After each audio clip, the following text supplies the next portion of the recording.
Assalamualaikum warahmatullahi wabarakatuh.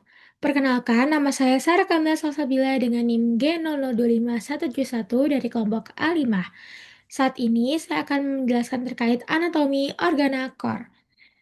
Oke, baik, selanjutnya saya akan membacakan skenario-nya terlebih dahulu.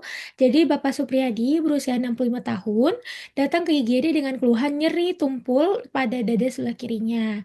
Nah, keluhan ini dirasakan sejak 40 menit yang lalu saat sedang menonton TV di rumah. Nah, dokter mencurigai Pak Supriyadi ini mengalami serangan jantung. Nah, pertanyaannya ada tiga, menjelaskan struktur eksternal core, internal core, dan juga menjelaskan terkait valvula cordis dan mekanisme kerjanya, seperti itu. Nah, mungkin mulai dulu dari eksternal core.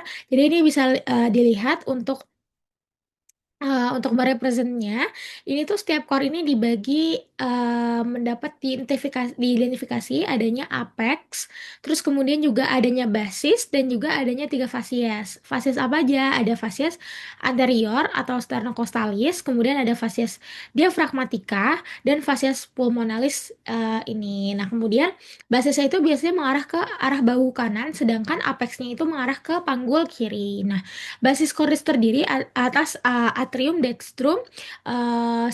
Atrium dextrum menghadap apex cordis ini mengarah ke arah ventrocaudal sinistra seperti itu.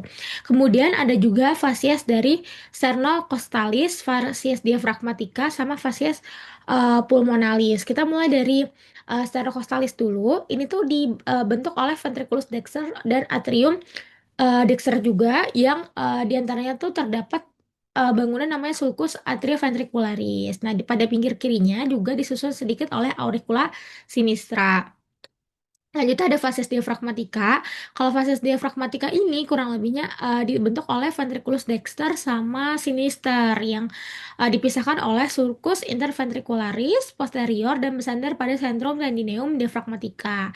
Nah, permukaan anterior permukaan inferior atrium dextrum ini bermuara ke vena cava inferior juga ikut membentuk fasies ini. Kemudian ada fasies pulmonalis, ini dibentuk oleh ventriculus sinistra yang membentuk impresio kardiaka pada fasies medialis, pulmo sinister dan atrium dextrum untuk pulmo yang dexter gitu. Nah, mungkin bisa dilihat juga yang sebelah kiri itu ada POV dari yang ventral atau bagian depan, kemudian yang sebelah kanan ini adalah POV dari bagian dorsal atau bagian belakang. Nah, sebenarnya jantung sendiri kan punya 4 ruangan ya, ada atrium dextrum et sinistrum, kemudian ada ventriculus dextrum et sinistrum juga. Nah, ada bangunan namanya auricula jantung. Auricula ini beda dengan atrium. Nah, ini merupakan struktur pelengkap atrium, yang dia merupakan apa ya, struktur pelengkap atrium yang ini menonjol sehingga merupakan sisa atrium kanan dari janin. Nah, auricula ini dapat meredakan tekanan tinggi di atrium dan meningkatkan kapasitas atrium pada saat stres. Kemudian permukaan dalamnya itu dia merupakan apa ya, seperti dinding anterior atrium mengandung musculus pectinati yang menyebabkan penampilannya menjadi kasar. Selanjutnya di permukaan luar jantung itu juga terdapat banyak sulcus-sulcus tempat lewatnya pembuluh darah jantung.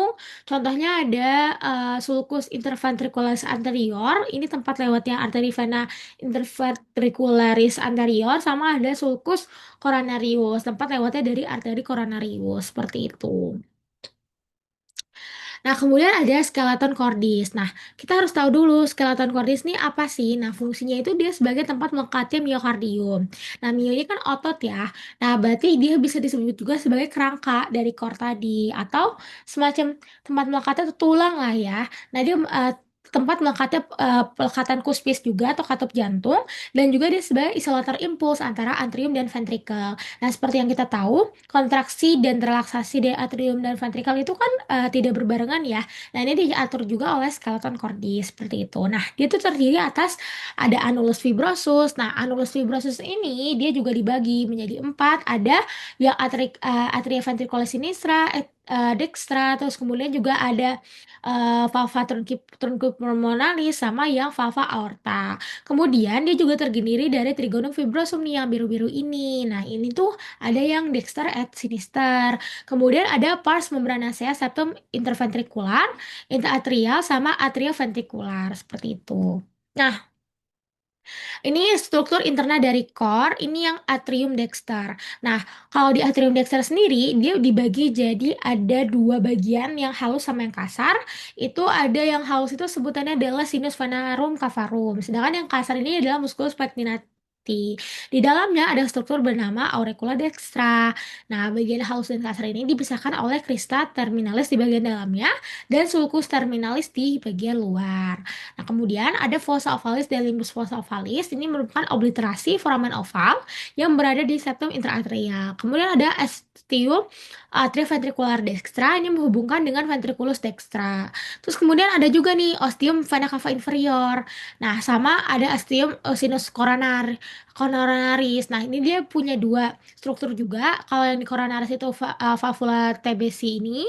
Terus kemudian kalau misalnya yang vena cava inferior itu dia adalah valvula eustachi gitu. Oke, next. Ini ada yang ventriculus dexter. Nah, dia itu kan terdiri atas satu ruangan kasar yang tersusun dari trabecula carnae.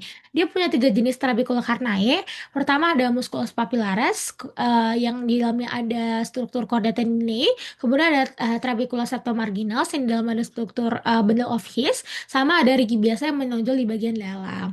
Nah, terus kemudian ada juga struktur namanya ostium trunci pulmonalis. Ini menghubungkan dengan truncus pulmonalis, seperti itu.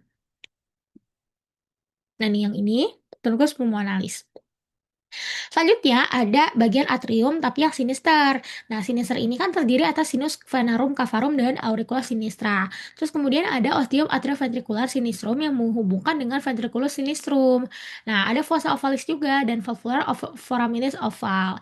Nah, struktur atrium sinister ini dimuarai oleh dua buah vena pulmonalis dextra, satu buah vena pulmonalis sinistra superior, sama satu buah vena pulmonalis sinistra aja gitu. Kemudian ada ventriculus sinister nih yang terakhir. Nah, dia tuh kan membentuk apex cordis ya, atau bagian yang tadi yang udah jelasin di awal. Nah, miokardiumnya itu lebih tebal dibanding yang lain. Alasannya kenapa sih? Karena sebenarnya as simple as karena ventricle sinister itu kan akan memompa darah ke seluruh tubuh ya, atau kayak memberikannya ke aorta gitu. Makanya dia kontraksinya pasti akan lebih kuat. Nah, kontraksi kan dihasilkan dari otot juga. Makanya miokardium atau ototnya itu lebih tebal. Kemudian ada vestibulum aorta, ada ostium aorta yang di dalam dia akan menghubungkan dengan aorta. Kemudian ada musculus papillaris yang ada struktur chordae tendineae-nya. Nah, kemudian lanjutlah ke valva cordis. Sebenarnya valva cordis ini apa? Kan kita tahu ya kalau misalnya di jantung itu kerjanya adalah dipengaruhi oleh kontraksi relaksasi. Nah, kontraksi relaksasi ini juga yang kemudian akan mempengaruhi dan dipengaruhi oleh katup. Nah, katup-katup ini disebut sebagai valva cordis. Nah, katup ini sebenarnya secara garis besar dibagi jadi dua, ada yang atrioventricularis sama yang semilunar. Dari namanya atrioventricularis, berarti dia ada di antara atrium sama ventricle. Di bagian dextra disebut sebagai tricuspidalis, yang bagian sinistra disebut sebagai bicuspidalis atau mitral. Kenapa ada tri, kenapa ada bi? Itu sesuai dengan apa ya? Bagian di katupnya itu dia ada kayak otot gitu, dia tiga, ada tiga fases juga. Terus kemudian kalau yang bicuspidalis dua, atau yang mitral yang bagian sinistra.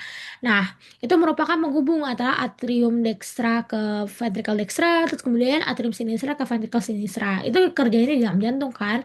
Selanjutnya yang keluar nih. Nah, seperti yang kita tahu, bagian ventricle dextra kan dia kan ke pulmo dulu ya. Nah, itu dia punya katup namanya katup pulmonalis. Nah, kalau ventricle sinistra dia kan akan mengendarkan seluruh tubuh. Itu melewati aorta, berarti ada katup aorta. Nah, katup pulmonalis sama katup aorta ini disebut sebagai katup semilunar. Kenapa semilunar? Semilunar itu artinya adalah seperti bulan sabit atau kayak setengah lingkaran gitu. Nah, kita juga harus tahu apa sih bedanya sistol sama diastol. Simpelnya, sistol itu adalah ketika ventrikel berkontraksi untuk memompa darah keluar jantung. Baik keluar jantung tuh maksudnya bisa jadi ke pulmo bisa jadi ke aorta, ke seluruh tubuh. Nah, katup semilunar ini kan akan terbuka ya. Kenapa? Karena ketika ventrikel berkontraksi, maka tekanannya akan tinggi di ventrikel, kemudian yang tekanannya akan lebih tinggi daripada pulmo ataupun aorta sehingga katupnya akan terbuka. Dan ada basic teori juga sebenarnya darah itu akan selalu mengalir dari tekanan tinggi ke tekanan rendah. Selanjutnya, ketika udah terbuka, tapi katup atrioventrikulis ini akan menutup trikuspid sama mitralis tadi atau bikuspid. Kenapa? Karena tadi ketika tekanannya tinggi, dia akan kemudian menutup katup yang atrioventricularis sehingga darah itu nggak akan nggak akan mengalir ke atas gitu ibaratnya. Kenapa juga? Karena memang katupnya memang one way gitu. Kemudian ada diastolik. Nah, diastolik ini tuh ketika ventrikel relaksasi dan terisi darah dari atrium. Jadi prosesnya adalah katup semilunar yang tertutup. Kenapa? Karena atrium lagi berkontraksi, tekanannya tinggi gitu. Sehingga one way katupnya tadi jadi tertutup, tapi atrioventrikulasnya terbuka karena dibandingkan dengan ventrikel, atrium itu jauh lebih tinggi tekanannya sehingga bisa masuk dia darah ke ventrikel atau disebut dengan diastol. Nah, ada katup atrioventricularis juga. Dibagi dua tadi, ada mitralis sama tricuspidalis. Nah, sebenarnya mekanisme katup atrioventricularis tadi udah aku jelasin saya jelasin kurang lebih banyaknya, tapi coba jelasin lagi. Jadi ketika ventrikel kita relaksasi, tekanan di dalam ventrikel kan akan rendah ya. Nah, kuspitnya atau tadi katupnya itu tergantung lemas. Kedua valva atrioventrikulis akan terbuka, kemudian darah akan masuk ke ventrikel. Darah di ventrikel penuh nih, kemudian katup itu akan terdorong oleh aliran darah dan tertutup katup yang tadi atrioventrikularisnya sehingga darahnya nggak akan balik lagi gitu. Kemudian chorda tendineae dan musculus papillarisnya juga kemudian akan meregang gitu.